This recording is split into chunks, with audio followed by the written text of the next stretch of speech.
Hello. Hi there, Internet. I'm Kim. My name's Kim, from New Zealand, a little town in the south of the North Island called Martinborough, which is a little wine town, which is quite nice most of the time. It's not so nice right now because in the winter it gets ice cold and they fly helicopters all night long to stop the frost settling. So I love that because it How feels does like helicopters stop the frost settling? keeps the air moving. Really? Oh, wow. Yeah, You and learn something every day. There you go, whiners. it's more cost effective to fly a helicopter at $1,500 an hour than to lose a harvest. So makes it exciting. Yeah. But I'm a started as a juggler. I do comedy, circus shows, cabaret, kind of most contexts, same old stuff.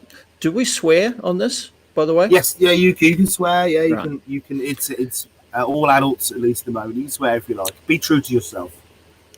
Well, just a couple of F-bombs every now and again then. Yeah. I do. I started out as a juggler, and from there, once you're in the circus world, you learn a little of everything. So I ended up with a little of everything, and now my show's little juggling, little magic, little unicycle, a bunch of character-driven stuff, and a guitar solo up in the sky for the finale. But that's not all you do right now, surely. You're quite a busy man. I see you on Facebook quite regularly broadcasting, if I'm correct. Yeah, well, if by busy you mean rich, no, not very at the moment. But I'm doing a lot of stuff that doesn't earn any money on the internet, as I think we all are in the performance Yes. game. Yeah. But yeah, I think like one of the things that I developed is I do a character called Vinyl Burns, who's like a burnt out Las Vegas 70s lounge showman. And through the time I've been doing him, I've just sort of always figured, like, if he was real, what would he do?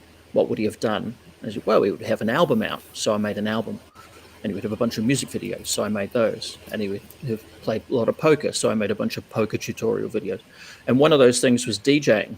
And that just kind of clicked with me. And I'd never had an interest in it before. But as the character, I got into it. And then I liked it and learned the skills. And so that's been I'm my really lockdown. interested in that. Really interested. I'm interested in the process of you getting into it and the developing of the character more. So I suppose we should start at the beginning. Why start this life? Why start walking the path of a performer? It's not always an easy thing. It's not the most obvious choice to take as a young child. Yeah, well, I had always been a musician, songwriter and guitar player right from school. And were your parents musicians? Were you from a musical family? Yeah, mum was a piano teacher, so she forced me to learn for 10 years. And then at the end of that 10 years, she realized that I was pretty stubborn. And so after 10 years, I had 2 years worth of knowledge and moved on to guitar and a few other things. But played guitar in bands and had bands of my own, played in other bands for till about my mid-20s. And then my cousin forced me to learn to juggle on the beach over Christmas one year. So you didn't do theatre as a young man? It wasn't something you looked into? Not really. I was in the school choir and I could sing and I enjoyed all that stuff, but I wasn't really it was very much singing in the way, performance in the way of singing and it was all through music stuff. And then so I learned to juggle and it just kind of clicked, and I was just obsessed with it for 3 weeks over the Christmas break, when the only juggling shop in the country, maybe certainly in Wellington where I was, it was closed for the whole Christmas break. So I was desperate to get some juggling balls and had to wait 3 weeks. Then when they opened, I was just in there all day, every day. And after a week of that, the guy offered me a job managing the place. So I worked in this juggling shop for a couple of years. You must have had a very trustworthy face. He was just desperate. The reason that he offered me the first weekend of work he offered me was he was going to Christchurch for the New Zealand juggling convention. And I thought that was mental, that you would go anywhere at all to juggle with anybody. I remember being so new to it that just seemed absurd. But so he went off down there. I looked after the place. Nothing caught fire, so he gave me a full-time job. And just through being in that shop, I kind of met every performer that came through. It was my job to learn the props and learn the tricks. And what year are you on here when you start working in the shop? Sorry, what? What year are you on, roughly, when you start working? Oh, that was, I think that was 94, 95. Yeah. And so, did you guys, I mean, I should really remember better when I spoke with Dom, but when you had the expos going around Australia, did that do the same thing for street shows in New Zealand, do you think? You had this think so. upsurge. That was just before I showed up on the scene. We had an expo type thing called Sesqui that was going to happen in Wellington, maybe nationwide, and it fell over for, I can't remember the details, but it was a big deal, and then it fell over, and that was an even bigger deal. So I think a lot of entertainers were booked for that.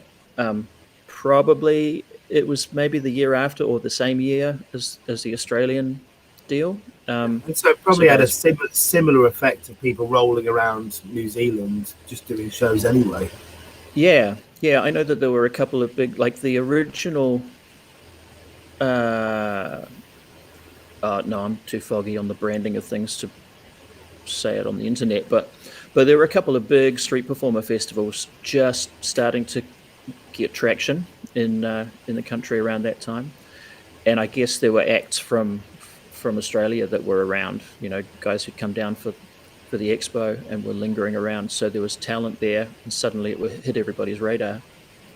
And and I remember seeing, I think it was like 3 or 4 years ago, there was a documentary that came out, which was shot at the Wellington, maybe at the World Buskers Festival, which was in Wellington, like an event that had that name was in Wellington. And then the name moved to Christchurch and became the Christchurch World Buskers.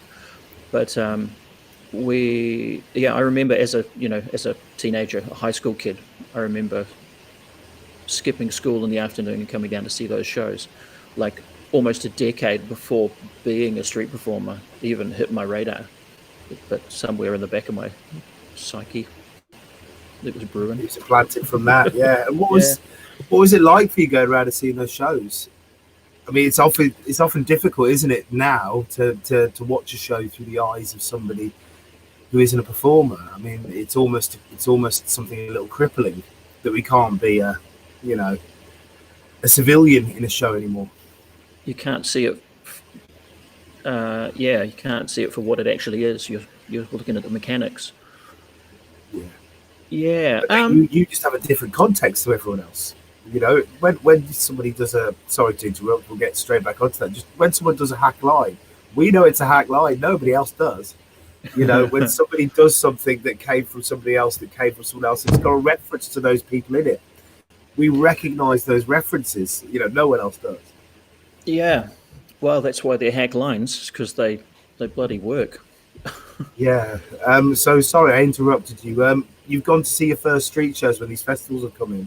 What's it like as a layperson seeing these things the first time? Oh, hang on.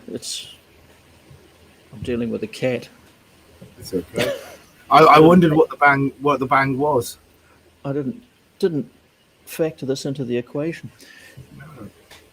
You'll go down. Yes. Are you not going to sit there like Dr. Evil and stroke a cat during the interview? Oh, it's not really my brand, mate. It's not really my brand. So I saw these shows, and then years later. But when the documentary came out, I'm sure Lee Ross was doing more than just this one show, but I'm pretty sure it was literally the show that I was sitting in the audience of, which is a surreal moment to 20 however years later, seeing the show that must have started the whole process for you. Yeah. But so worked in that shop for a couple of years, and then saved up enough and just hit the road with the plan of becoming a street performer, mostly in the UK. But I had all this money, so I never did any shows. Basically, I did a handful of shows here and there, but it was mostly just a tour of juggling conventions. Yeah. But you were really absorbing it, so you were going to see lots of shows during this time. Yeah. You really understood that there was this thing called street performance, and that it was its own thing. It wasn't like a exhibition show at a juggling convention. Was it a different thing than a juggling convention expo show? Yeah, no, I totally.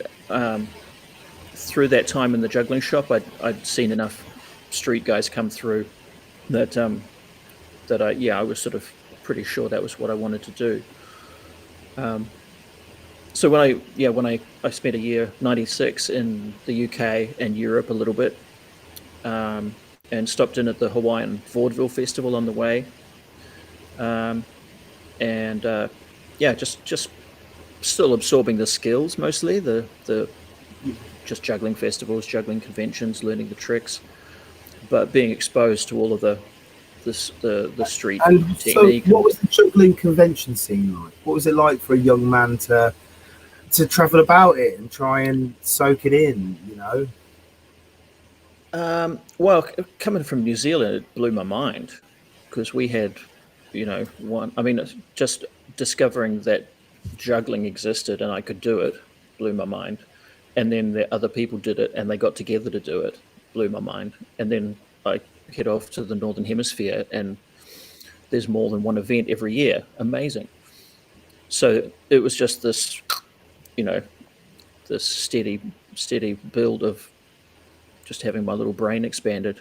And what was the environment like that was expanding your brain? What were the conventions like? I mean, maybe if you could describe the New Zealand conventions, if you went to some there, and then the difference and what the European conventions were like, the people, the environment. Sure. Yeah. Well, I think, in hindsight, the New Zealand conventions were always more. Well, they've been sort of more recently. They've been rebranded to festivals, because that was always much more the flavor of it. I think early on there was more hanging around in the gym and guys in the corner doing site swap and all the mathematics of it, and then but there'd always be a fire party and there'd be much more of that hippie festival vibe. And so the UK, which is where I spent most of that year, they were definitely more at that convention end of the spectrum. Much more. It's like a hobbyist meeting. Sorry? It's like a hobbyist meeting as opposed to something that's an art form or culture or something like that.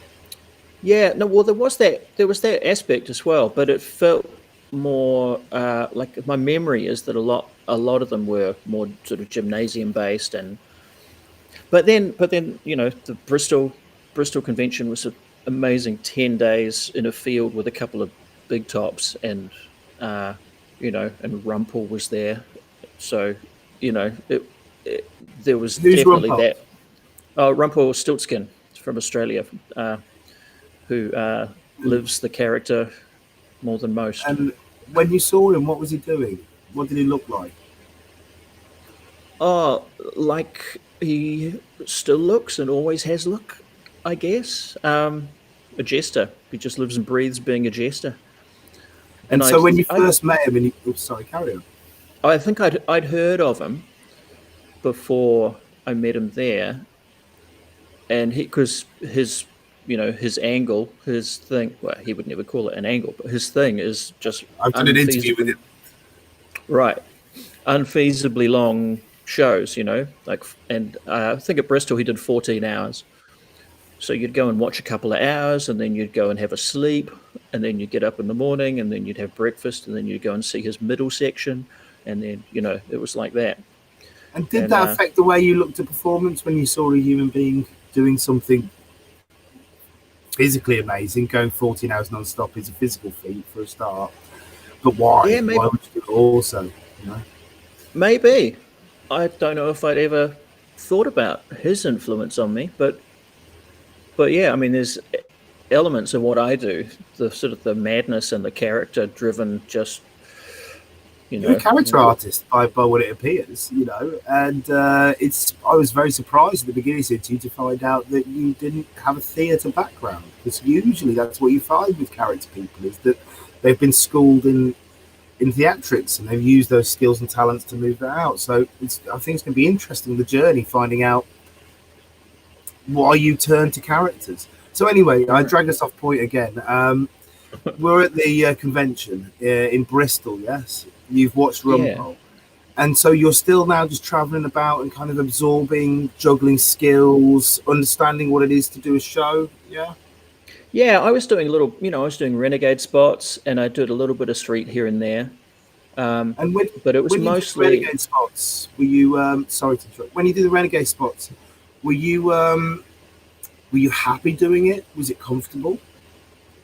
it's not very comfortable looking back, like any of your first spots on a stage, especially when you've discovered the renegade environment and Can the you just say assumption. I briefly mean, what the renegade environment is in a juggling convention? Because it's a specific thing. yeah, well, it sort of originated from American juggling conventions. Were very basically they were competitions, so it was very competitive, very sort of formalized and technical, and there was a whole bunch of jugglers who were just so sick of that, and so they one night, the story I've heard is that they all just got together and said, like, this is horse shit, let's just meet at midnight over at that other place and we'll just do our own show and it'll be whatever it is. And it was everything that isn't structured and competitive and important. And so that was Renegade, the Renegade concept. And from then on, every juggling festival had one of those shows as well as the main, the public show or the competition or whatever it was on that side. And is there kind of an inference of doing something slightly different there? People testing stuff, people trying new things, doing slightly sillier, funnier than you'd see on a set piece show? Yeah, totally. It's it was. Well, it's more and more these days. The how the sort of the premise sort of gets twisted, and you get that Chinese whispers effect of like what the concept is meant to be, and it feels more like there's a real drive to shock and awe people, like who can get their kid off first, who can be the most outrageous. So it's got a bit Jackass. The American, little. I mean, there's still all the great stuff that the Renegade always brought out in a group of people, but and maybe I'm just older and jaded, and just wasn't like this in my day, kind of thing. But it always feels to me like there's this sort of out of balance push to shock and outrage people, just to push the boundaries, not necessarily for the sake of producing something work good. Itself. Yeah. Yes. I'm starting to see a thread maybe emerging from here. So when you've started doing these shows at the Renegade stage, there must have been some pressure upon you to be funny, to be amusing. Yeah, and well, that's sort of when I said that, it's always cringy looking back at your early stuff, and because people told me the deal with a Renegade, and I went like, oh right, so you got to outrageous, you got to be outrageous, you got to shock people, you got to be weird, and I could have a go at that. I wasn't necessarily funny, but. And how did you address that challenge then?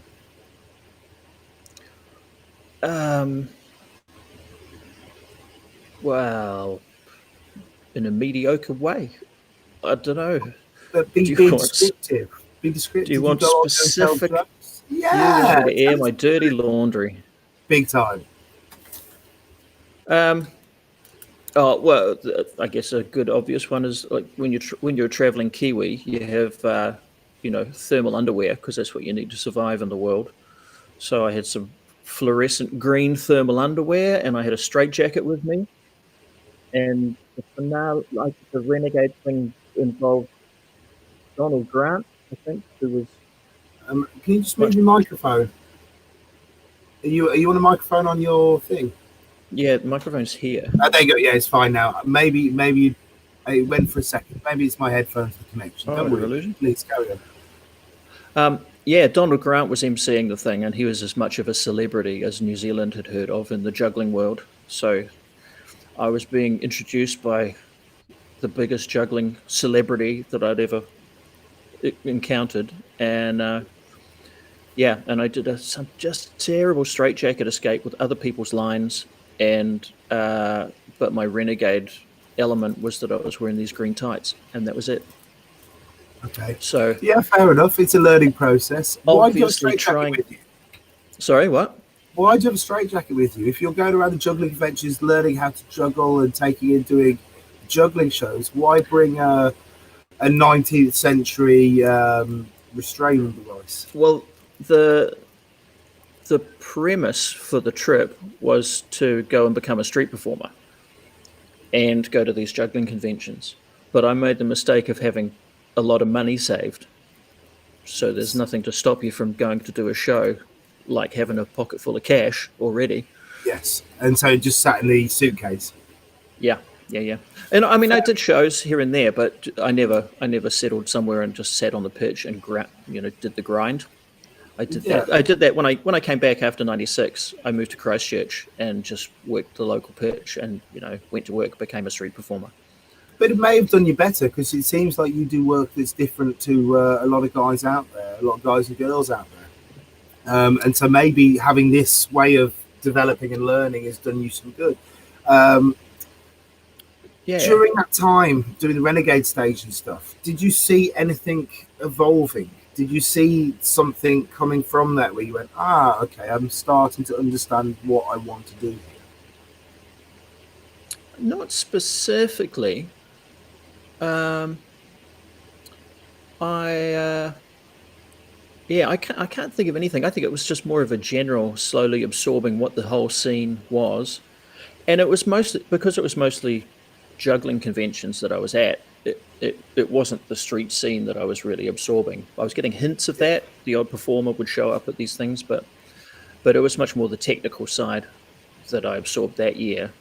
But then when I moved to Christchurch, I lived there for basically 3 summers, and that was where the World Buskers Festival happened. So every summer, 30 of the world's best street performers would show up, and I just got to soak it up, and that's where I really framed what So when you went was back good and and what I saw that, wanted. Sorry? when you went back after the European kind of become a busker, actually just travel around and have a really good time tour, when you got back, did you immediately go and start working the street, or did you go to the busking festivals first and then you went, okay, now I'm going to go and work the street? Well, there was just before I'd left to go to the UK, this English guy, Adrian Kirk, who was a Covent Garden guy, juggler, he'd moved to New Zealand to be the juggling tutor at Circo Arts, the Christchurch Circus School. So he moved there, and he was a friend of the guy that ran the juggling shop, that owned the juggling shop. So I'd met him, and we'd kind of connected. We'd stayed in touch, and when I got back, I went down to visit him in Christchurch, hung out for a few weeks. We watched the Buskers Fest, and then he said, why don't you move down and we'll do a double act? And I was like, brilliant. This sounds like a pretty easy way into the industry. Sold. Yeah. So I moved down, and we just knocked this double act together in about 3 days, rehearsed it at the circus school for the students, ran it a couple of times for the students, and then went to work. And I take it by this time you're a competent juggler. You're a very capable juggler after all these years of traveling out. Yeah, I pick up technical stuff quickly. I flatline initially for a very short time, and then I get to pretty good almost straight away, and then I just cannot get to excellent on anything. Even Diablo is the most sort of technical thing that I do, and just the thing people, note about the thing. It's the thing that I do. But I drop that all day long. I've got some smooth moves, but I can't. They're not flawless ever. So I was good, but I needed the comedy as well, I guess. Well, I think also as well, people don't sit and watch athletes. You know, I don't. The last thing I yeah, want to do is watch a juggler most of the time. yeah. So when you go and do this first show as a double act, what's it like? Is it comfortable? Are you happy with it? Do you feel like you've performed enough times now that you're comfortable in your skin, or are you shitting yourself? No, I'm pretty comfy. I mean, I performed a little bit on my own through that year traveling, and yeah, so being on stage with a second person just felt super comfortable. And also because we'd properly kind of written a script-ish, not word for word, but we wrote the show and wrote it Yeah. down and learnt it, and so we knew what we were doing. It was just whether the laughs were going to come, and they kind of did, and so it felt like, wow, this is a piece of cake, easy. Um, and Yeah, and we were doing a twin unicycle passing on the tall unis act. So Yes, which to is me strong in that itself straight away. yeah, to me that felt like big leagues. That's what I've seen dudes on TV doing. So Did you, and was it as you thought? Was your life set? Did you two, buy mansions off the back of this double act in Christchurch? no, we no, because well we were living together and working together and teaching together and hanging together, and it just burnt out. 3 or 4 months in, it was just a bit much. Fair enough. Well, it's So interesting talking about bloody double acts is that double acts have the same trajectory, and I've heard this mentioned, other people mention it to me in interviews, like relationships do. It seems very rare that a double act will last forever because you have to be in someone else's life so much in that place as well with shows. yeah, It's both not personal and hyper emotional at the same time. yeah, yeah, and yeah. I mean, we're just sort of different personalities as well. We were just operating at different wavelengths. So And did it's it good for. end amicably? Oh, it was bumpy, as all those things are, but time and all that. And so, what did you think next? Did you think, okay, I'm able to do a solo show now? This is Yeah, what well, I just went straight to doing my solo show, and that was really where I sort of that next couple of years just working the Christchurch Arts Centre pitch with guys like Daniel Oldacre, Sam Ritzkoff, Mr. Fish, Davey Samford, Hefty Jeff. Um, yeah, they were just, and Sam Wills, who's Tapeface. All those guys were at Circo Arts at that time, and actually Sam and his flatmate Ken, the Japanese guy, the three of us kind of had this harebrained idea for a kind of an open mic, open stage, try out stuff night. So we set that up once a fortnight in their flat. It was called Ken's room because there was the living room, and then there was a curtain, and then there was the room where Ken slept. So Ken's room was the stage. So yeah, and every fortnight we get together, and the Circo Arts guys, and across the street, the Singing and Dramatic Arts School, those guys would come along, and we'd just play for 2 or 3 hours, and it's really how fun what? stuff. Yeah, so it's like a workshop for ideas to come up with Yeah, original ideas for the stage and the street. yeah, more like it wasn't so much the workshopping, but just a show where you bring whatever you want to bring, and we'll all look at it. And And did people bring stuff they were developing then? So, or did they bring stuff they would just, hey, what do you think of this kind of thing? Or oh, people would write stuff specifically for it, mostly. Um, I mean, initially, the first few people probably had ideas that were already underway, but after a few weeks, we'd seen those. So then people were writing stuff for next Wednesday, and that's where Vinyl Burns, my character, showed up for the first time. As And were you playing characters before? yeah, I'd sort of forgotten about that, but yeah, I started as when I first started doing shows before I went over to the UK. I actually flew to Christchurch to do my first shows because I just wanted to be somewhere where nobody knew me, and the only people I could get to watch were people from Wellington who were in Christchurch for the weekend. But I did the shows as the French character, What was the Pierre French character? Lozer. Pierre Lozer. Okay. And why did you choose that character? Why did you choose a Um, character at all? uh, I think I think it was entirely because it seemed like an easier way to get a crowd, to be exotic, to be foreign. Okay, so it wasn't a lofty ambition of character forming, or No, I don't think so. Um, I mean, now in hindsight, I see that it's so much easier to be creative and eccentric with the characters. I mean, I've only really done those two characters, so I really know them inside out.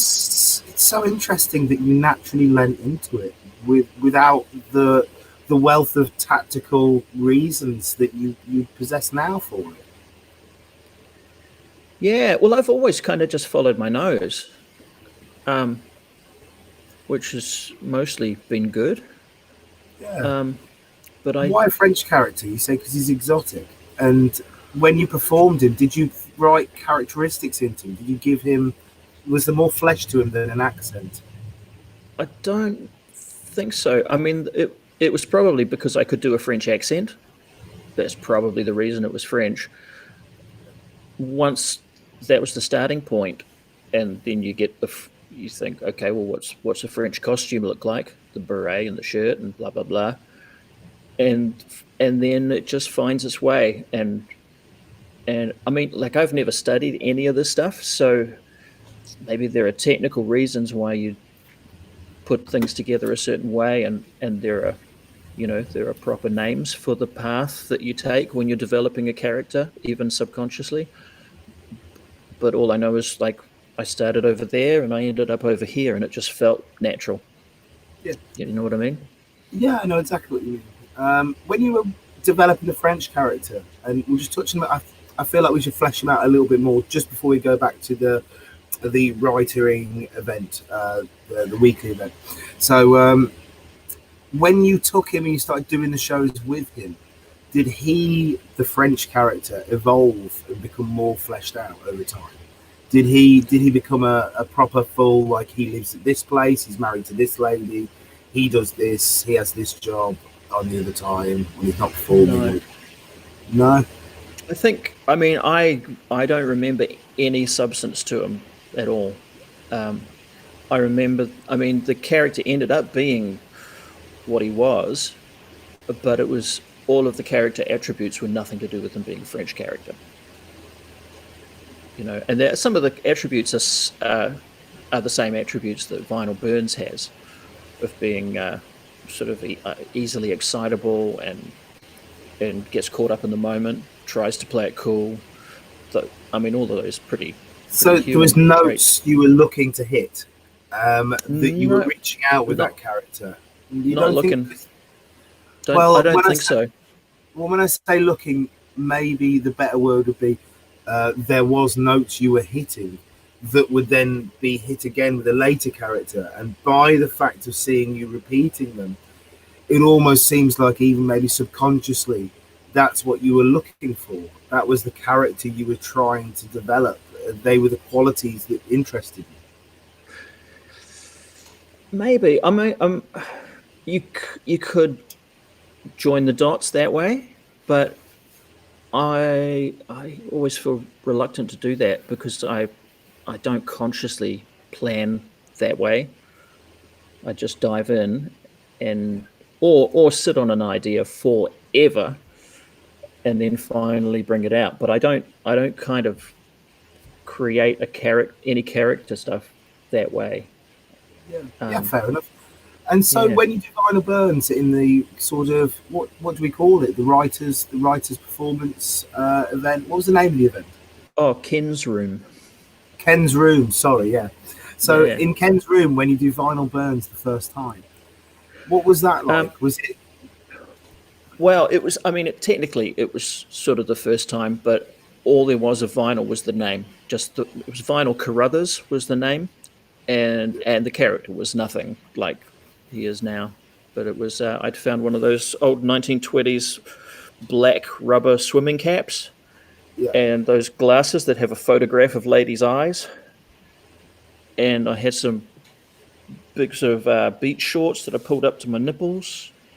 And I've been pickling onions. So I had a massive jar of pickled onions, and I just climbed in through the window and started handing out pickled onions to people. And that was it. It sounds like your parties were very fun.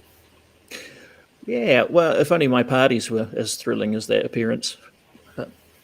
But yeah, So- no, that was the first place that vinyl the name showed up. Yeah. The character came later. Like, And so which we did can he jump to linger in now, the background for a but if- while? sorry, what? Did he linger in the background for a while then? So he turned up, he was there, he's in the bank, but he's not. You're not thinking about using him. You're not. Yeah, well, like I say, the character there was nothing about that first appearance that was the same character. It was just some props and a name, but the name stuck in my mind as a fun name for a character. Yeah. So yeah, it was years later that sitting down with Sam, sort of we had a little evening brainstorming session in his garage. Yeah. And yeah, which we can jump to now, or if you want to keep it chronological. Yeah, let's try and keep the chronology. So yeah, how does it evolve after this? So after that, yeah, I moved back to Wellington. I spent a year doing a multimedia course, learning, computer web design and video editing and audio production. It's one of those give yourself a fallback career kind of thing. Sort of, yeah. I was sort of thinking like I could do both. I can be a freelance web guy from anywhere in the world and travel and do these shows, and it's sort of loosely what I was thinking. But it was one of those courses where they're just looking to make money by running a course, and so it was 9 months of just we'll do 3 weeks of everything, and so you end up actually being you know the names of the software, but that's it. You don't really have the skills, and that's unfair because I've never paid anybody to do any design work for me. So, and I produce all my own stuff. So that was the start of that. But Yeah, came out of that. Yeah. During that course, I did the Wellington Fringe Festival with Fraser Hooper and Dado, JP, and a few other people. And I sucked. But JP took me aside and gave me one of his classic 3-hour sit down and draw the charts and the graphs and the ratios and the equations. And the next day I went to work and everything tripled, just 3 times the control, 3 times the money, 3 times the size of audience. He just broke down the formula for me and told me how a street show works. And so this is interesting because one of the things we touch on a lot in the interviews, and one of the things that I personally want to find out from the interviews, is why we see less variation in work. And I think the formula is one of the forces for that. So now it seems like we see a transition from less formula to more formula. And I can say that because I think you do really original, interesting stuff. So it's not like it's a slur in any way on it. But what was different before and what came after? What was the change to nip and tuck everything? Well, before you get caught up on that idea, I had the sit down with JP. The last 2 days of that festival were killer. Then I went back to multimedia school for 6 months and forgot it all. Oh. But there were some scouts from a Korean festival at that festival, and they just booked all of us. So all of us went, well, not JP actually, but yeah, Fraser and Dado and I, Oh, they flew us out. And yeah, I mean, I say I forgot it all.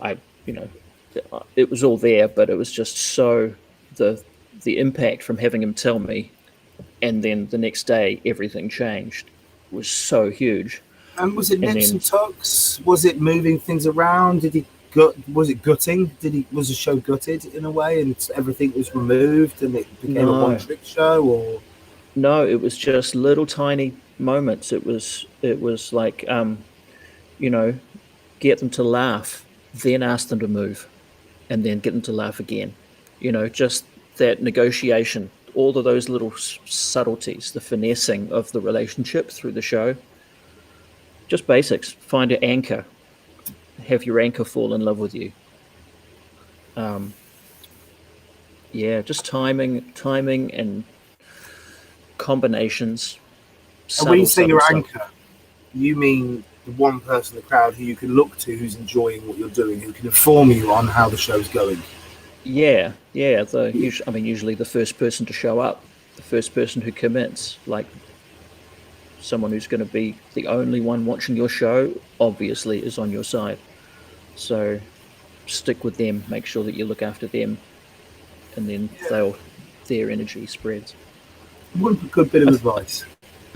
I think that's how it goes. Like I say, I forgot most of it. So, Yeah, but as you do. So yeah, when you went to this Korean festival and you forgot most of it, I mean, suppose first of all, what's it like going to the Korean festival and being booked to go to a festival as a street performer? I assume this is the first time you've been yeah, professionally booked. and overseas. What's more, yeah, it was amazing. And with Fraser and Dado, who like, Two very interesting gentlemen, and they're very good, yeah, very interesting work. just top notch guys. And yeah, I remember. I remember, even though I was super green, very new, and apart from Wellington, had really only worked that festival.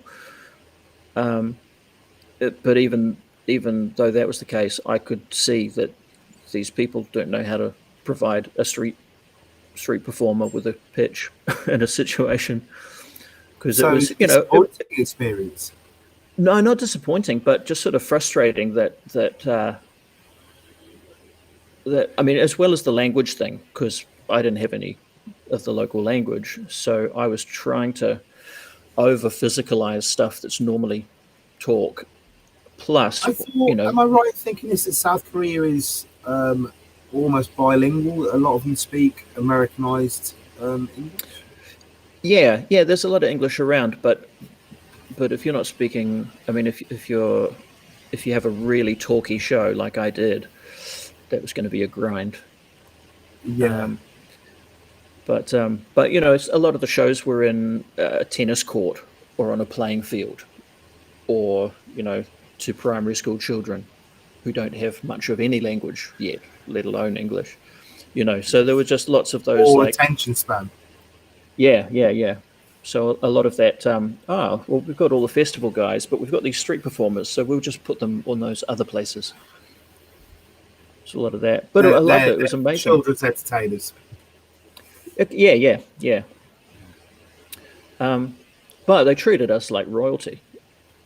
Everybody wanted a handshake and a special meal, and the mayor of the city, the mayor's wife, took us to a fancy restaurant at a theme park, and then we convinced her to go on the roller coaster with her. And I'd never been on a roller coaster, so I sat next to her, and I just blew every F bomb, C bomb, S bomb that I know, just screaming vulgarities right next to the mayor's wife, rather. Good times. And how did he take it? Did he laugh about it? Oh, it was his wife. So, Yeah. Did she? Well, I suppose maybe she did. I suppose she spoke English. I, Did she I understand don't what know you were if saying? I don't know if she understood the words, but she understood the sentiment. Yeah. Yeah. And so when you came back, how did you feel? Did you feel on top of the world? Did you feel like I've done it? Well, I don't specifically remember, but I remember that 9/11 happened while we were there. So Oh wow, coming wow, yeah, home was a bit of a weird experience, wondering if yeah. what the next move was for Planet Earth. What was the Uh, feeling like going through the airports that time? I don't really remember, except that stopped off in Bali for a weekend. Oh, oh no, you froze. Thought I lost you. I'm still here. Um, Yeah, I'm still here, buddy. yeah, I stopped off in Bali, and the security at Bali Airport was pretty full on. Um, but apart from that, just going in and out of that building, I don't remember. It must have been all jacked up, but I can't remember. And did it have an effect when you came back? Because I wasn't busking then, but I think I was busking when 7/7 happened, which is kind of the Right. British tube bombings. And I Yeah, yeah. remember it being very dead for time after that. I remember it Right. being a lot quieter than it had been. Um, I think I was just so new to the scene. Like I didn't have a regular flow to my year or my season. I didn't have a performing season up and running, so I just wasn't equipped to spot any changes. You know, Yeah. I'd just come out of a year of computer nerd school, and before that I was in Christchurch doing shows at the Arts Centre. So I was back in Wellington at home doing this new thing that I've never done before. So I don't think I was even able to register whether it was good or bad or what. Fair enough. So did you go back and do shows after that? Yeah, I think I must have come home and started doing street shows. There were a couple of local guys in Wellington, and we'd work there. And then by the following summer, I picked up a handful of summer festival gigs and met some Canadian guys, the Silly People, Phil and Colin from the Silly People, and Byron Bertram was there, and Brant, the Fire Guy, all from Canada.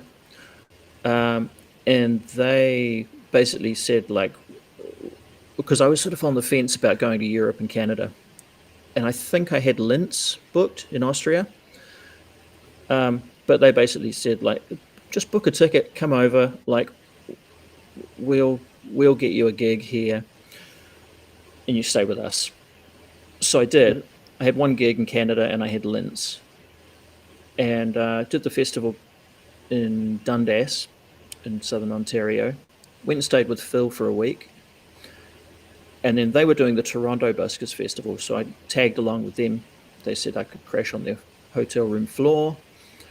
We were just checking in, and Kelly McKeegan, who's running the festival, rang Phil and said the Blackstreet Boys from America can't get across the border because of some record they have. Who's in town? Who do you know? And Phil just handed me the phone. So Kelly booked me for Toronto on the spot, and within a few days she had seen me work, and she offered me the whole Halifax tour, which was Halifax and a whole bunch of satellite gigs. And at this time when you're working, you're playing the French character? No, going to the one thing I knew about Canada was that part of it is French, so I thought playing a French character is a dumb idea. So I was self-aware enough by that stage to make that switch. So I played at Kiwi there, and I did for probably, I don't know, 5 or 6 years. The first 5 or 6 years when I was in Canada, I would still go home and be French, but if I was outside in the world, especially in Canada, I knew, like, oh yeah, New Zealand is exotic. So I sort of got comfortable being me and found, all of those fun parts of just Kim. Still Was feels it weird. was Like, it yeah. sorry, what were you going to say? No, carry on. It still feels weird. So it still feels weird to this point playing yourself. I was Yeah, interested. Was there a transition period with that? Was it strange when you first started doing it? super strange. Yeah, and I still feel like I'm doing a parody of me and a parody of a New Zealander, both of which feel wrong. but it's all I know how to do is to just play. If I'm playing me, then that's how I do it. But when you say it feels wrong, are you talking about this idea that there should be this ultimate honesty with an audience? And so when you're playing a parody, it's not ringing true because you're doing stereotypes or kind of coded qualities of a character. Not really. I don't like. There are. I'm sure there are some aspects where I consciously drill in and really analyze stuff that way, but um, no, it just feels more comfortable. And I'm sure just because I've spent more time being a character on stage than being myself, so it just feels way more comfortable with the character than it does as myself. So all you And mean as is you still feel as a constructed character, even though you're playing yourself, you're playing this constructed character of yourself. Yeah, yeah, it makes complete sense. I think, yeah, yeah. And so, sorry, carry on, mate. No, I just don't. I I'm not. I'm not a very analytical thinker on this subject, so I just don't know the answer. I've just It's always fair followed enough, my but nose that's with the character, and when I have to do it without the character, again, I just follow my nose and try to get through. And I've done that enough that it they both work apparently. But yeah, I've never sat down and written or thought about it too much.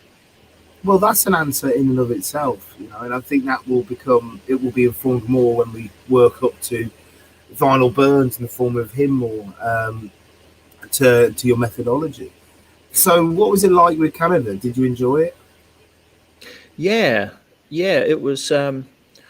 I mean, it was fun being out in the world performing at proper festivals with meeting all these amazing performers who became pretty fast friends and are still some of my best friends. And um, and in a country where I can speak the language, so my jokes play. So that was nice. And also because Halifax and Toronto and Edmonton, those were the big festivals that you hear about before you even leave the country. You know, those are the big stops on the circuit. And so to get in there and actually be getting these gigs and succeeding for a little Kiwi boy, that was pretty cool. And what was it like in terms of the community of the people there? Did you did you just have a family you moved around with, or was it contemptuous? Or It was sort of pretty amicable. Yeah, New Zealanders don't tend to make enemies very regularly, so I don't remember a lot of rough relationships. Um, I also remember. I mean, a lot of the circuits that I did, the tours that I did early on, especially, but still now, um, tended to be the same people doing. There'd be two or three of people doing that same exact circuit, so that little posse would become really tight for a summer. Um, so it did have that family sort of aspect to it, which yeah is sort of becomes the focus of those running gags and those callbacks that you know the people when you're with that gang for 4 months, you all have the same tempo of where the gags are and yeah, and pulling up those memories when you're all in the same room again. You know, that's one of the really nice things about this life. You know, is being able to have the conversation without having the conversation. Everybody just knows with a look and a wink and a nod. Everyone knows what we're talking about. well, I think that's one of the great losses with Edinburgh not being on this year is the fact that there's a big chunk of a community that only meet during Edinburgh worldwide, or only Yeah, regularly meet during Edinburgh worldwide. When did you do the festival? Was that much after? Edinburgh. No, like I've only been there twice. I don't know if I met you the first year. I stopped in for a week. Must have been 2017, and then I was there for the full festival the following year, 2018, I think. So it wasn't a regular stop for you. So we're No. jumping well ahead. Yeah. Let's try to maintain chronology if we can. Yeah. And so timing. Yes, exactly. So in Canada, you've done the festivals. The festivals are going well. It seems like you go from strength to strength. Yeah.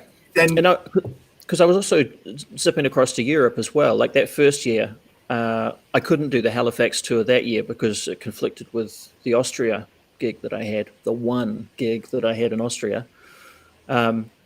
But so they booked me for the following year, like straight away. They said, like, well, you can't do it this year, come next time. So I went to Europe, met a bunch of European performers, sort of got a similar kind of little circuit developing there. And so most years for the first 10 years of touring, I would, or well, really still to today, I usually go do a month in Canada, a month in Europe, and then a month on the way back, roughly. Not necessarily that much, but just sort of use Canada as a stepping stone, do whatever they want me for, go to Europe till I'm burnt out of options there, and then same on the way home. And so it's a nice little pattern, and it gives me a nice combination of flavors, because it's two pretty different scenes, and different tempos, different altitudes. Why are they different? What's different about the two different scenes? Or what was different at the time you were doing it? Because we're still in the 90s at this point. No, this was I didn't tour until the 2000s. So 2001 was the Korean thing, and then it was. And then after that, yes. And so from there, what was it like then? The differences between the two different scenes. Well, the main thing was the language, and not so much the language, because most of the European places I play have English, and I perform in English. Like the first couple of years I went to Europe, I learnt a third of the show or so in German and a little in French. But after 4 or 5 years, I just didn't. I mean, you don't need it as long as you slow down. So I would, I wouldn't bother so much with the language.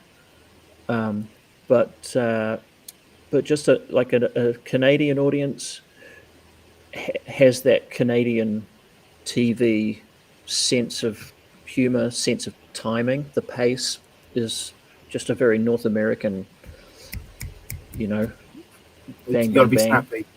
Yeah. Whereas the Europeans, got a really rich history of street theater and clown and more physicality, and they're much more ready to sit and engage and wait for you to deliver the thing eventually. So you had that space to take your time and be more theatrical. Not that I really changed things very much, but I just noticed that there wasn't that pressure to push to the funny. You could build up, or you'd just be interesting for a while before you get to whatever it is you're headed towards. But also just working in these amazing old places with the history, just being a person walking around those places just puts you in a different frame of mind, whereas North America is all very cookie cutter and same generic. So just being a person in those two places, I felt very different. Yeah. And so how long did you keep this cycle up of doing Canada, Europe, and Canada, and Europe? I assume going home to New Zealand in the times between these 2 points. Yeah, well, until about 4 months ago, mate. Oh, wow. Yeah, fair enough. Yeah, no, it's sort of gotten a little more shorter tours in the last 5 years or so. 5, 6, 7 years. So maybe that's the wrong question. Maybe the better question would be, so when did you see from there the show or the kind of work you're doing change and develop? And from the point where because now you're doing character work, you in the show it's a character piece, right? It's a more explicit, I should say, character piece. You do Vinyl Burns in the street show, yes? Yeah, yeah. Well, it's sort of, That was a transition to an explicit character. yeah. There was a point, I guess, yeah, late around 2007, 2008, where I'd been in Canada quite a bit and hanging out with Phil LeConte from the Silly People, and he was the one who sort of pulled me aside and said, like, well, you've been doing the straitjacket shit forever. Like, you're better than this. Do something more. Another show. Do something else. So I sort of had that in the back of my head, and I went home and I was thinking about it, and I was thinking, what, change the finale, different finale. What can I do? And I thought Roller Bowler, because I can do that, and it's easy, it's portable. So I thought, and that's when I caught up with Sam Wills, and I was just saying, like, I want to do a Roller Bowler show. Like, how can I make it different? Let's work on it. Workshop. So we spent a couple of hours. Sorry. I said, let's workshop this. Yeah. We just sort of sat down and bounced ideas back and forth, and came up with this idea of the building a roller bowler to look like an ironing board. So it's like you got the board, and then the diagonals, and then the diagonals go into another board at the bottom, and that board sits on the roller. So it's a big, tall thing, completely unportable. So that was the idea, and then it was like, okay, we've got basically a table. So what can we do with that? Before the finale, what can I do with this thing? It's a table, cups and balls, tabletop magic thing. Great. Who would do that? A shitty old 1970s burnt out Las Vegas showman. And that's where Vinyl Burns came from. So the character didn't come from here. It just came from the mechanics of, the origin of the character. But when you say this shitty Las Vegas, that's still not him, though, is it? Like, you've done more work to form who he is and what he appears like, and he's a full character, isn't he? Yeah, I guess. I mean, yeah, he is. But I've just spent 15 or more years just nudging him one way or the other and seeing what feels right, and none of it's super thought out. There'll be elements. So maybe sorry, carry on. There'll be elements that if I'm thinking about a specific routine with him, or if he's DJing, if I'm DJing as him, the way I ended up doing that was more in the sort of James Brown, evangelical preacher man kind of shtick. Yeah. There was elements of that, and then that sort of spawned a whole, like I built a fucking chapel as a pop-up DJ booth. Like, it's a full 8-meter tall chapel with a disco ball and the full biggest thing I've ever built out of this, just out of the fact that I wave my hands like a preacher when I'm DJing. It's got like, I'm going to make it sound Ponzi again. It's got like a tonal, it's tonally fitting.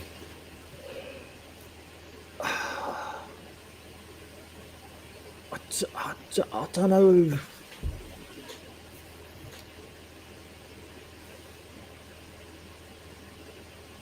I can't put those words on top of what I do. I don't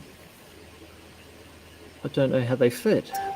But all I mean by that is that, so if you've got your hands waving up like a preacher guy, you've got religious iconography, religious symbology in that. And so then that makes sense totally to have him sitting within a church. DJ, right. Playing this kind of centerpiece to a crowd of people. It's got this, there's a sense of theme through all of it that makes sense. It's not, you've not put in two ingredients that don't match. You've picked matching things. There's thought behind that. There's method behind that. Yeah, kinda. Yeah, well, it's such a funny one to talk about for me, because I don't I feel like I don't sit down and think about this stuff. obviously I must, but I can't pinpoint where that thought happens and how conscious it is. Because I do sit down, I bend my girlfriend's ear for hours about like, what if vinyl does this thing and that thing, and does this fit? Like, would he say it like this? People who know the character, I bounce off them and I ask Yeah. questions and try and work on it, but I totally feel like I never work on it. But So that's the so when thing. you ask Writing when is you ask about it, yes, my gut response is like, I don't really work on it. I just kind of go where it goes. because it's just sort of bubbling in the background all the time in mind. Yeah, yeah, So, yeah. what was the first show with vinyl like then? I think. Well, I did the roller bowler thing with the bad magic But beforehand. As did it go well? it was at a weird little cabaret thing that was just way too small, so it was super dangerous. But it worked, and I got away with it. And then the next thing I did was hosting. Like this was late 2000s when like burlesque was just sort of picking up here, and there was a touring show being put together called Heavenly Burlesque by a guy called Tom Beecham, and I threw my hat in the ring to MC it or do something, and I sort of pitched the character, and I ended up hosting it, and we did four seasons, 2 nationwide tours with that, and it was a big lineup show, maybe 20 different acts in each show, and just total variety show, but a lot of burlesque stuff. And so I hosted it, and I did this new routine and some of my old stuff, and just played with the character. Seems like a perfect character to host something as well. Yeah, but the opening night, Vinyl Burns had a really deep New York accent, and by the end of the first week, he was from the South. So again, nothing up here, just And going. Was that a slow transformation, or was it like Yeah, do you remember at one point there being a cutoff and it was like, no, I'm doing this? there was no conscious switch, but I think it was just gentle, gradual. It felt easier to say these words this way, and it just happened. And I think having the teeth as well, because the character, I wear these big goofy Billy Bob prosthetic teeth. Well, should we say what at this point, why make the costume choices you made in the costume when you've dressed this character? What have you dressed him as, and why have you made those choices? I think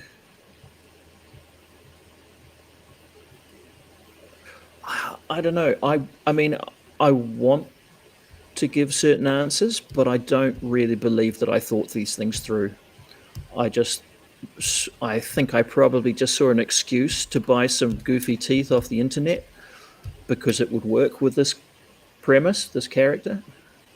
I remember thinking like, well, okay, like once I had the teeth and the aviator sunglasses, which are the kind of classic, like I'd just seen Man in the Moon.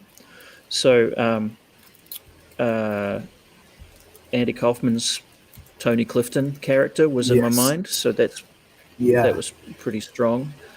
And I thought, big toupee, perfect, of course. And then I went and looked at what toupees cost, and I thought, fuck that. I'll just do a comb over. Yeah. And then like 5 years later, I found a secondhand toupee in an op shop for $5, and that's the one that I still wear. Nice. Yeah. So, a lot of the choices are just logistics and mechanics. Like, And intuition, maybe. Yeah, I'm sure. Just you don't pick up that $5 piece of shitty fake hair out of the bargain basket without knowing that you can make it work. but yeah, I mean, I could have found a spectacular hat or a shitty hat, and that would be the Vinyl Burns look now. Yes. Do you know what I mean? Yeah, I get what you mean. He's got a very particular look. You can tell who he is. It's got a 70s-esque kind of feel to it. You've got that kind of trashy disco kind of feel to it, which I think is great. It's a great character. From the beginning to the end, how have you developed him in the show? How has he how has he expressed himself as you developed from that first show? I think he's become more. Well, again, it depends on the context, because I do sort of mix and mingle gigs where I'm playing it like Vinyl is the sort of the host, or maybe a guest who's just really friendly. We're not sure, and I like playing it really kind of again, because I haven't trained. I don't know technically if it's low status or high status, because it's a mix, like Vinyl, the character is trying to be high status, but he knows that he doesn't have the cred. So it's always a mix of those things. When you're on the street, you need to present as some level of high status, otherwise you don't get started. But you've got to have some sort of charisma or power or focus about you. It's interesting you say. I mean, you've sorry to interrupt. You say you don't plan this, but if you read books on theatre and particularly on improv, there's this big argument that you're supposed to position your character to be able to go low status and high status and move between the two, and that's what gives you the ultimate freedom to play in improv. Is having characters that can, tip between the two balances. So it is interesting. It's interesting that you've managed to go through and decide on a character, develop that character, have it work best, and that is the way. Maybe that's the reason it's the way it's taught, because that's how it works. You've just learned through time doing it. Right. Yeah, interesting. Yeah, I should probably read a book. Maybe. I can't remember the name of the guy who wrote it. The book's called Improv. I will find it for you and I will send it to you. Yeah, cool. So, we were talking about this. He's changed from the beginning to the end now. He's developed in the show. He's become more of a character. Can you talk a little bit more about that? Yeah, well, sort of what I was meaning to get at with that ramble before was that when it's an environment where I can bring the energy up or down, or really intentionally dive bomb, almost really undermine him, then it feels like there's a lot of subtlety and control and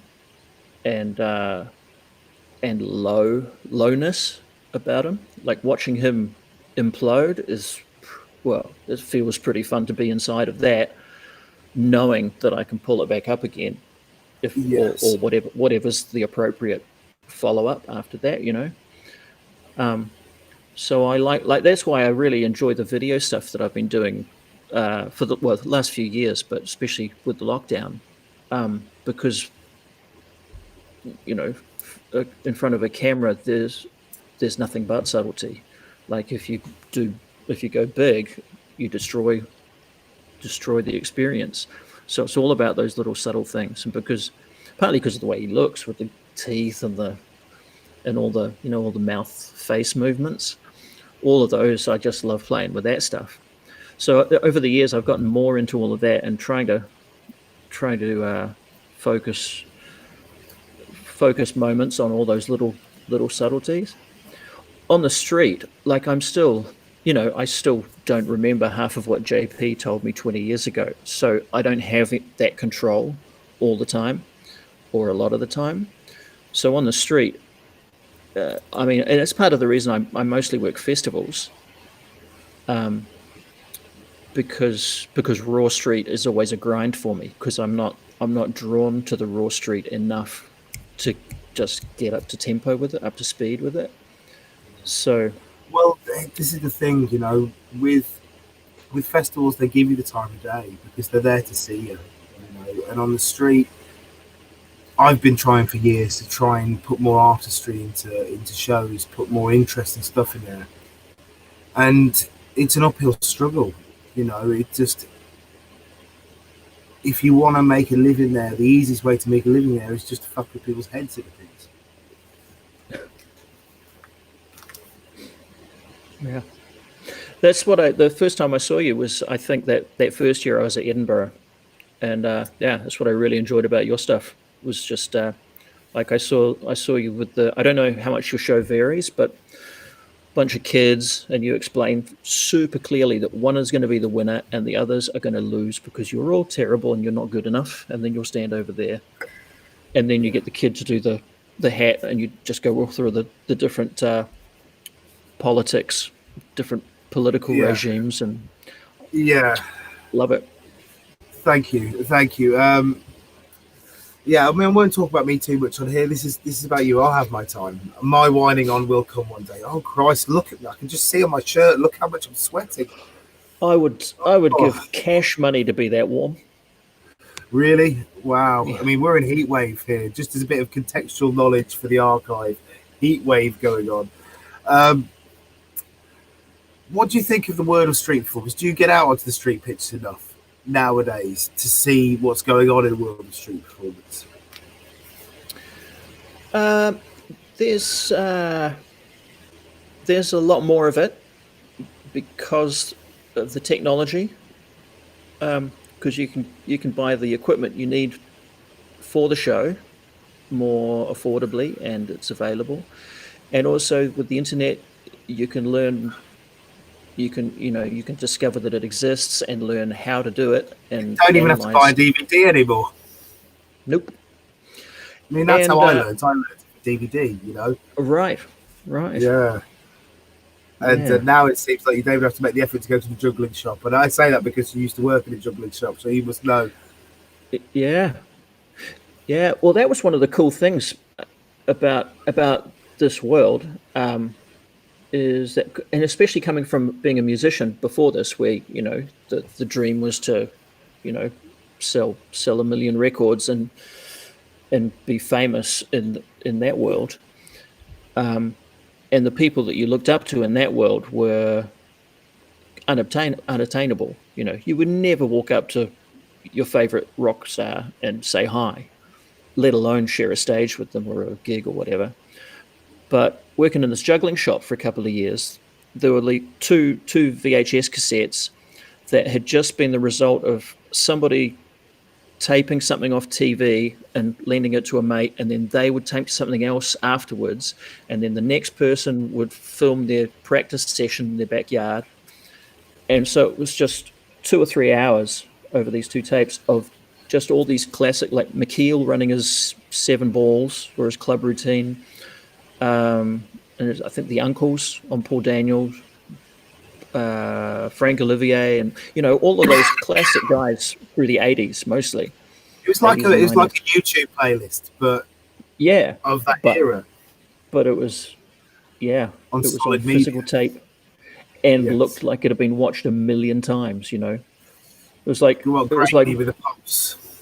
Yeah, it was like somebody's uncle's porno video. Like all the really good tricks were really scratchy because people had watched them over and over to try and work out how he does it. But so I watched Grindhouse Cinema. Yeah. So I watched those videos over and over for 2 years, and then I went off, and over the next 10 years, I just worked with all those people, became friends with half of them. That must have been such an amazing experience. Yeah. So, anyway, but it's funny how you learned from tape. I assume you're you're definitely a few years older than I am. I think. But how old are you at this point? I think I'm 48. 48. So it's not that many years. Enough years. I'm 35. So you were of the tape era. I was of the DVD era. So it's slightly more accessible. And then now we have the internet era, where you literally click on the internet and you can find any show you want. Any show you want to study, it will be there. Yeah. It will look rubbish because it's been filmed from the crowd, and it will never convey what's great about the show, which is something that I worry about. I mean, we were talking, which is maybe a part of what's contributing to the evolution of it. That, like, it's easy to buy the props and the sound system and all of that, It's easy to learn the tricks because there's a tutorial for everything. It's easy to get the festivals if you have something sensational, or if you're cute or whatever, because everybody's got an email list a mile long. So every festival gets a million emails. Well, you say it's easy to And get festivals. I imagined back in the day that getting festivals and street filmers would have been a lot easier. And I think for proper buskers, maybe it's harder. Because you think about the people getting booked back in the day, your Kinos, your Pepes, these untidy looking, do everything performers that don't have a nice show reel. They'll get booked to go places, and you couldn't imagine those guys getting booked nowadays. yeah, no, you're right. I shouldn't. Yeah, I phrased that wrong. Yeah. What I meant was that everybody can get the email address for every festival. So Yes. every festival gets bombarded. And so, yeah, what I Yeah. said was actually completely the opposite of what I meant. But that festivals are being bombarded. So they're changing the way that they book. So they seem to book purely in person, like acts they've seen directly now, more and more. But wow, I'm totally second guessing everything I've just said about this now. But you have to do that because it's such a complicated thing. Street performance has so many different variables. So the thing I've got to at the moment, this sort of thinking I'm having with a few people who are having the debates about as the show's going on, is that part of it's economic. So part of it is that it's become more expensive to live across the board everywhere. So there's less space for performers to fuck around and to develop slowly. Right. Whereas at the same time as that pressure getting harder on the performers, at the same time shows are being developed that are making more and more regular secured income through discovery of these structures that have been designed and built that function and that work to do street shows, highly psychological setups to work. Right.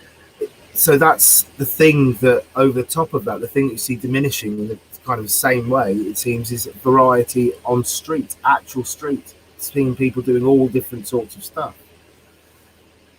all these different lines converging. Yeah. Yeah, I guess I'm not really sure what point I was trying to make, but just that the barrier to entry is so much lower now. So many people are getting into it, and following on from that ease of entry, the ease, like they're looking for the quickest path to success, Yeah, and the easiest definition of success, which is big crowds, big hat money, and big kind of glory. So the big stunts, the shock and awe, the height, fire, you know, the big stunt at the end of the hype, rather than the really fun, rich journey that doesn't necessarily end anywhere. Like, it's just, let's all just be together for an hour. well, it's almost unimaginable nowadays to go to a festival and see shows that don't have a finishing piece, a knot to tie everything up with. That's inconceivable. What I find amazing is you talk to people back in the day and they'd have people in Covent Garden doing all these different acts, pretending to be jukeboxes, orators, comedians, silent act, and they weren't structured. And it seems great. I couldn't imagine someone come and do storytelling or spoken word in Covent Garden now. You go, where's the unicycle? Where's the pole? Yeah. Yes, you do What's the spoken point? word, but how high are you? Yeah, but what do you do? Yeah. Yeah. Well, I suppose maybe that's something funny. Someone do spoken word on top of a bloody 12-foot pole and just do storytelling. Spend 30 minutes to get people set up there to just sit and tell a story for 10 minutes, sat on top of a bloody pole. Oh, God knows. Where do you see the world of street films going after this? I don't know. Back outside would be nice. Yeah. Yeah, wow. I mean, there's a lot of directions you could take it, but I don't know if I'm very good at predicting stuff. I remember a moment 12 years ago where I almost bought a lot of Bitcoin but I don't remember if I bought any, and I certainly don't know where it is now. So asking me to predict the future is a poor investment. Fair enough. Is there anything else you'd like to say to everyone? Is there anything you feel like we've missed?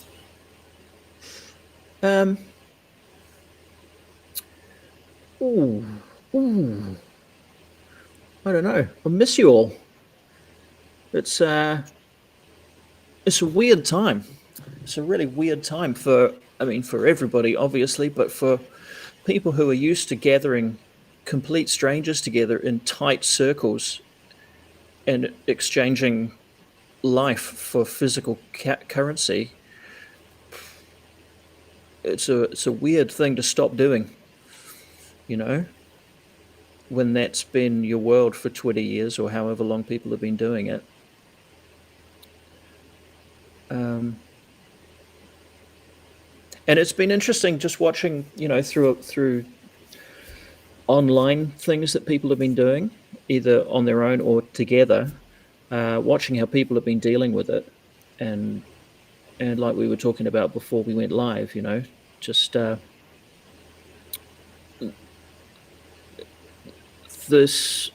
pandemic has forced us all to learn a massive new set of skills.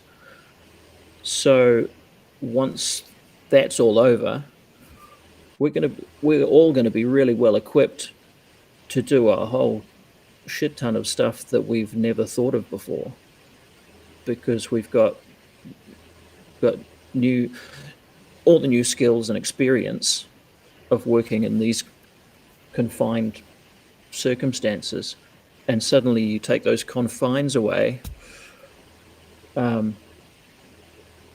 What are creative people going to do with that power? Who knows? Yeah, exactly that.